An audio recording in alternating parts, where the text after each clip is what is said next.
Morning all of you. आज अपना topic है कंप्यूटर। कंप्यूटर जैसे कि आप जानते हो, इसने एक ऐसा डिवाइस है, ये एक ऐसा इलेक्ट्रॉनिक डिवाइस है जिसने अपनी पूरी लाइफ को चेंज कर दिया है। हमारी टेक्नोलॉजी जो है वो भी कंप्यूटर की हेल्प से ही आ पाई है। कंप्यूटर एक ऐसा डिवाइस बन गया है, जैसे अगर हमें कोई काम दिया जाता है हम उसमें सोचने में मतलब काफ़ी टाइम उसमें हम व्यर्थ कर देते हैं। लेकिन कंप्यूटर जो है, उसको जब इनपुट मिल जाता है तुरंत बाद मिली सेकेंड में वो उसको आउटपुट भी हमें प्रोवाइड करा देता है। तो आज हमारा बेसिक टॉपिक रहेगा कंप्यूटर। कंप्यूटर की फुल फॉर्म देख लेते हैं क्या होता है।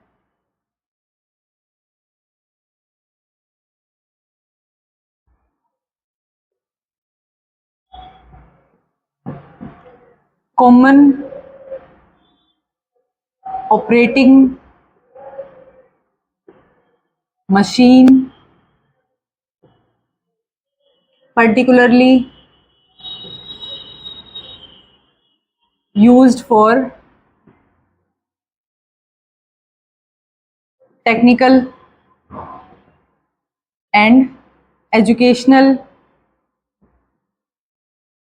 रिसर्च।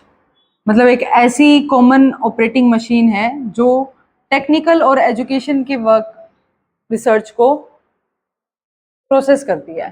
ठीक है, एक ऐसा डिवाइस जो कि हमें इंफॉर्मेशन गेट करने में भी और इंफॉर्मेशन शेयर करने में भी काम आता है। इसकी आप डेफिनेशन ये लिख सकते हो कि एक ऐसा इलेक्ट्रॉनिक डिवाइस जो कि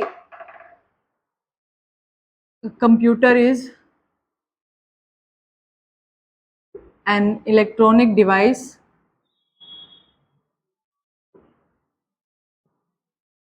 जो कि यूजर की डिमांड पे काम करता है। जो यूजर ने उसे मांगा वो उसको आउटपुट के फॉर्म में प्रोवाइड कराता है। तो वो एक ऐसा डिवाइस है, एक ऐसा इलेक्ट्रॉनिक डिवाइस है विच वर्क या which perform on the user demand which worked on the user demand. User उसको कोई भी इनपुट देगा तो वो उस पर प्रोसेस करके डायरेक्टली उसको आउटपुट प्रोवाइड करा देगा जो यूजर ने जिस फॉर्म में मांगा है। ठीक है, ये है common operating machine particularly used for technical and educational research. ये थी इसकी फुल फॉर्म। और डेफिनेशन में आप ये लिख सकते हो कि एक ऐसा इलेक्ट्रॉनिक डिवाइस जो यूजर की डिमांड पे काम करता है। ठीक है, अब नेक्स्ट टॉपिक अपना रहेगा कि ये कैसे काम करता है, कंप्यूटर काम कैसे करता है, उसकी ऑर्गेनाइजेशन क्या है, उसमें कौन कौन से डिवाइसेस होते हैं जिसकी हेल्प से कंप्यूटर अच्छे से परफॉर्म कर पाता है। कंप्यूटर की बेसिक जो वर्किंग है वो तो यही होती है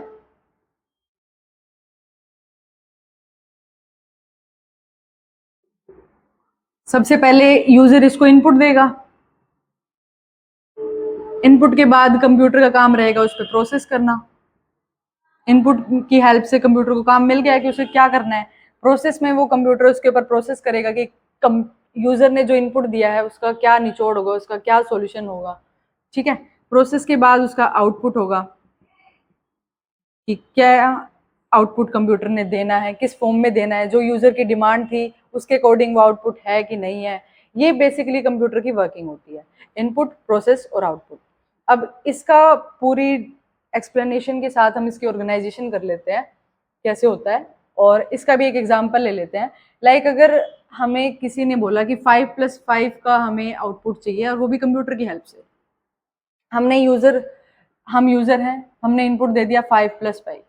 अब उसके ऊपर कंप्यूटर क्या करेगा, प्रोसेस करेगा, उसको प्लस करेगा, ऐड ऐड अगर बीच में लिखा है तो ऐड करेगा उसको, मल्टीप्लाई लिखा है तो मल्टीप्लाई करेगा, अगर कोई क्वेश्चन है तो क्वेश्चन का आंसर देगा। तो 5+5 उसने प्रोसेस करके 10 आंसर दे दिया किसको, आउटपुट को। और वो आउटपुट हमें कंप्यूटर की डेस्कटॉप स्क्रीन पे दिख रही है। तो वो ये बेसिकली वर्किंग होगी कि कीबोर्ड की हेल्प से हमने इसको इनपुट दे दिया, प्रोसेस होगी अर्थमेटिक लॉजिकल यूनिट की हेल्प से, और आउटपुट हमें मिल गया जहाँ पे उसने मांगा था। अब ये जहाँ जो हमने यहाँ पे बोला अर्थमेटिक लॉजिकल यूनिट और कीबोर्ड वगैरह, उन सभी डिवाइसेस को हम आगे पढ़ेंगे। ये थी बेसिकली वर्किंग, बेसिक जैसे वर्क होता है वो। अब नेक्स्ट आएगा कंप्यूटर ऑर्गेनाइजेशन। उसका एक डायग्राम है, उसकी हेल्प से हम समझेंगे।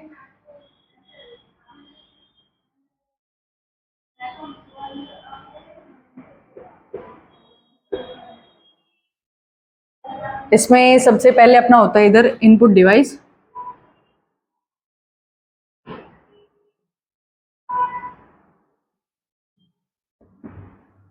उसके बाद बीच में अपना सीपीयू होता है। सीपीयू के 3 मेन पार्ट सबको पता ही है, वो होंगे इसके अंदर।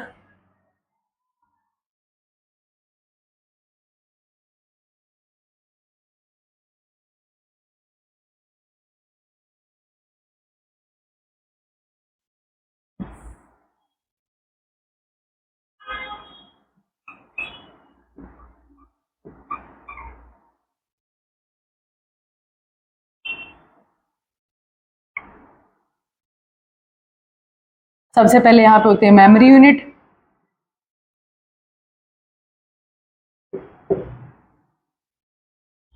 फिर होती है कंट्रोल यूनिट,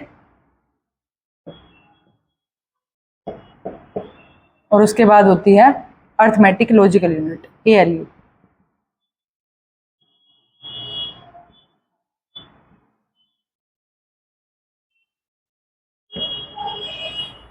बंद करना। और यहाँ पे output device.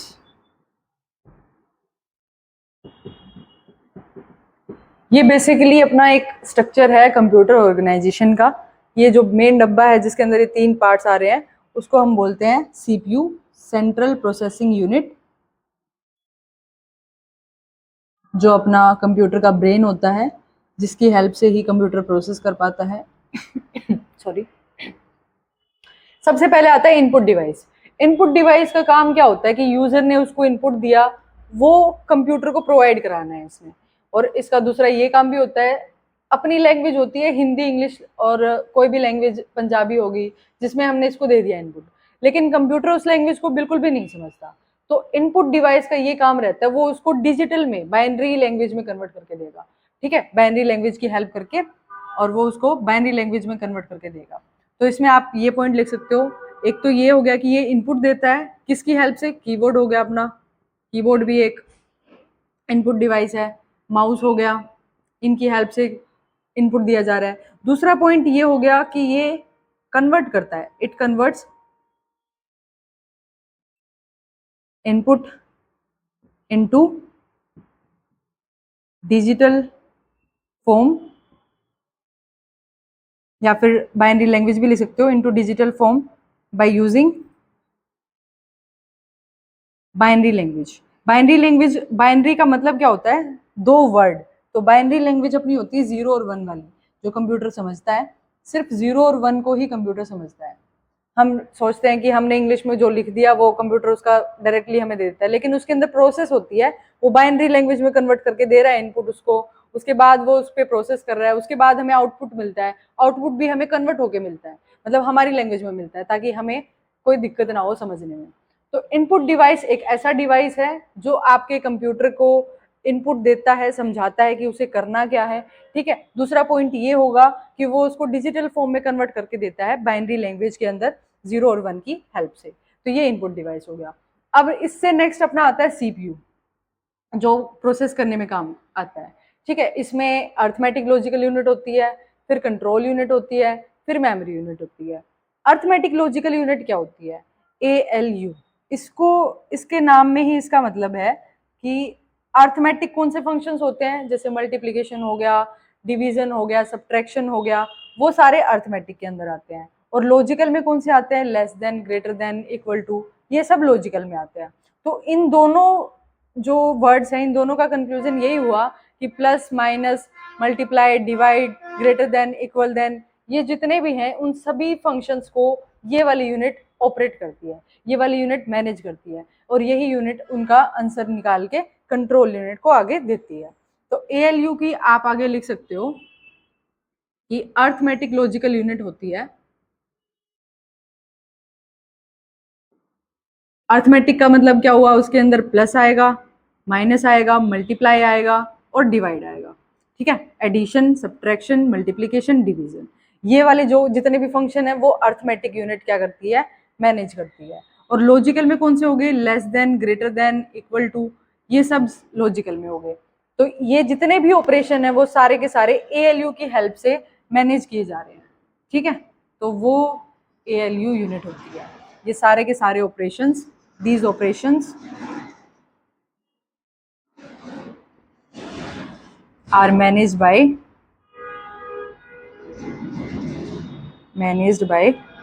ALU, arithmetic logical unit.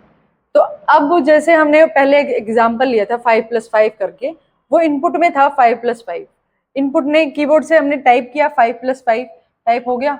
उसके बाद नेक्स्ट स्टेप क्या है, उसको वो बाइनरी लैंग्वेज में कन्वर्ट करेगा, 5 को वो बाइनरी लैंग्वेज में कन्वर्ट करेगा, प्लस करेगा, फिर बाइनरी लैंग्वेज 5 की लिखा जाएगा कि क्या 5 को क्या बोलते हैं बाइनरी लैंग्वेज में, 001 करके कुछ होता है, उसको कन्वर्ट करके वो देगा। वो गई अर्थमेटिक लॉजिकल यूनिट के पास। यहाँ पे उसने कैलकुलेट किया, उसने क्या कैलकुलेट करना था, एडिशन फंक्शन उसने यूज करना था। अर्थमेटिक में एडिशन होता है तो वो उसको कैलकुलेट करके कंट्रोल यूनिट को दे देगा। अभी नेक्स्ट, ये दो डिवाइसेस हैं, ये दो यूनिटीज थी, वो दोनों हो गई है क्लियर। कंट्रोल यूनिट में क्या होता है, कंट्रोल इन सभी का कंट्रोल करता है, जो इनपुट डिवाइस है उसको भी कंट्रोल करता है, जो आउटपुट डिवाइस है उसको भी कंट्रोल करता है, जो मेमोरी में हमें स्टोर करना है उसको भी कंट्रोल करता है। जितना भी ओवरऑल अपना सीपीयू का, अपनी कंप्यूटर के ऑर्गेनाइजेशन का, कंप्यूटर का जितना भी काम होता है वो सारा कंट्रोल यूनिट कंट्रोल करता है। इसका नाम में ही इसका मतलब हो गया कंट्रोल, मतलब ये सारी चीजों को कंट्रोल करता है, मैनेज करता है, ऑपरेट करता है। तो एएलयू का समझ में आ गया कि ये ऑपरेशंस जितने भी हैं, plus, multiply, divide, less than, greater then, वो सारे के सारे एएलयू मेंटेन करता है। उसके बाद कंट्रोल यूनिट में अपना 5+5 का आंसर चला गया 10, मतलब उसका इनपुट भी गया था, एएलयू वाला भी गया था। अब वो मेमोरी यूनिट में जाएगा। मेमोरी यूनिट में कैसे होता है, मेमोरी यूनिट दो टाइप्स की होती है, इसको भी समझ लेते हैं कैसे क्या होता है इसका। मैं एक बार यहाँ से इनपुट डिवाइस को रफ कर देती हूँ।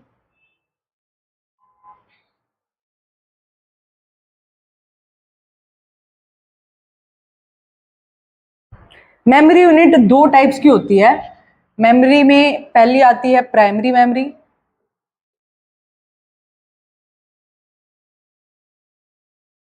और दूसरी होती है सेकेंडरी मेमोरी।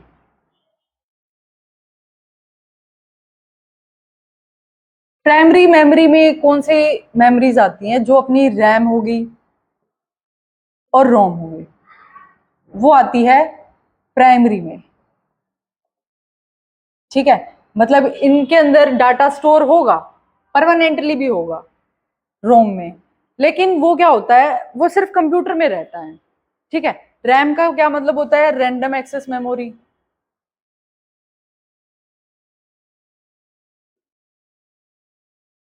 और रोम का होता है रीड ओनली मेमोरी। अब इन दोनों में क्या फर्क है, डाटा तो सारे ही स्टोर करते हैं, जितने भी अपने डिवाइस है मेमोरी यूनिट के अंदर वो सारे ही डाटा स्टोर करते हैं, बट कोई टेम्परली डाटा को स्टोर करता है, कोई परमानेंटली करता है। तो जो रैम है वो होता है सिर्फ टेम्परली डाटा को सेव करने के लिए, सिर्फ हमने एक बार डाटा को सेव करना है। अगर हमारा बाई चांस हमने सेव नहीं किया या फिर सेव कर लिया और एकदम से हमारा पीसी बंद हो जाता है, देन वो डाटा लॉस्ट हो जाता है, वो डाटा हमें वापस नहीं मिलता। तो वो डाटा होता है रैम के अंदर। ठीक है, और रोम के अंदर हम कोई भी डाटा स्टोर करते हैं वो हमें कंप्यूटर में मिलता है, क्योंकि वो जो अपना सीपीयू है ना वो उसको एक्सेस कर सकता है, इसलिए हमें वो मिल जाता है। ठीक है, तो ये करता है परमानेंटली डाटा स्टोर।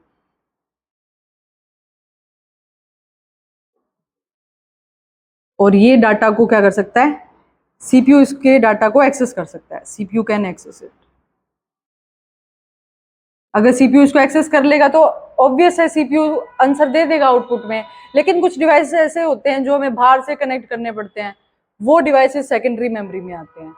तो प्राइमरी मेमोरी में कौन सा हुआ, रैम एंड रोम। रैम मतलब रैंडम एक्सेस मेमोरी, और रोम मतलब रीड ओनली मेमोरी।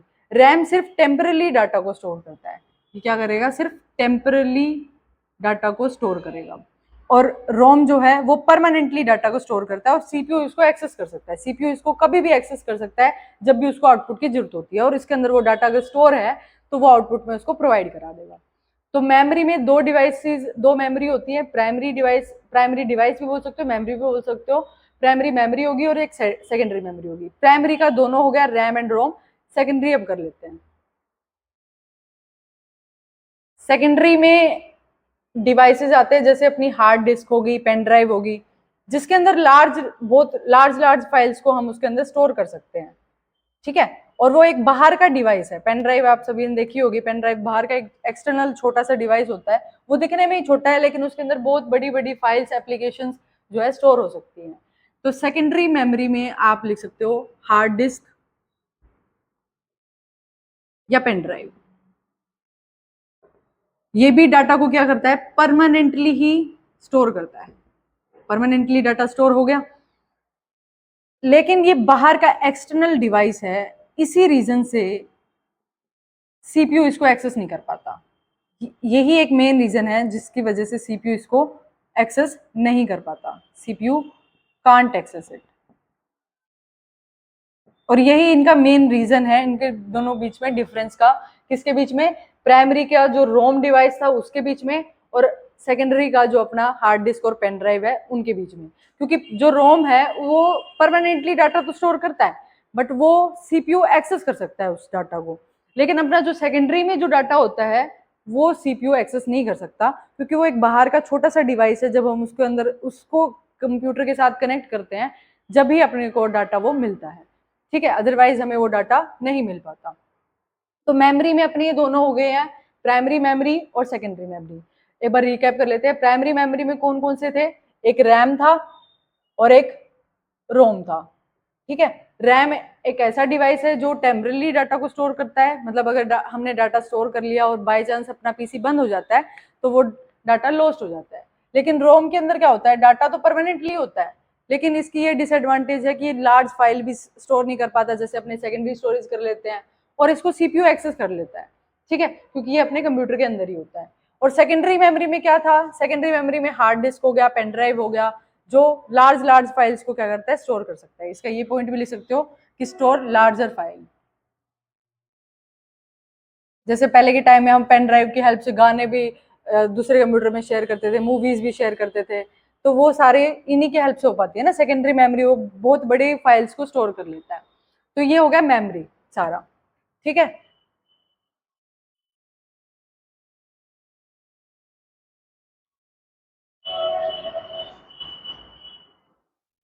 यहाँ पे दोबारा लिख लेते हैं वो इनपुट जो था।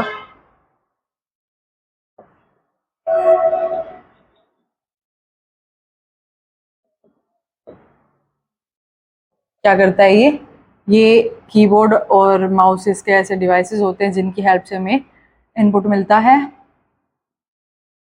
और ये बाइनरी लैंग्वेज में कन्वर्ट कर देता है डाटा को।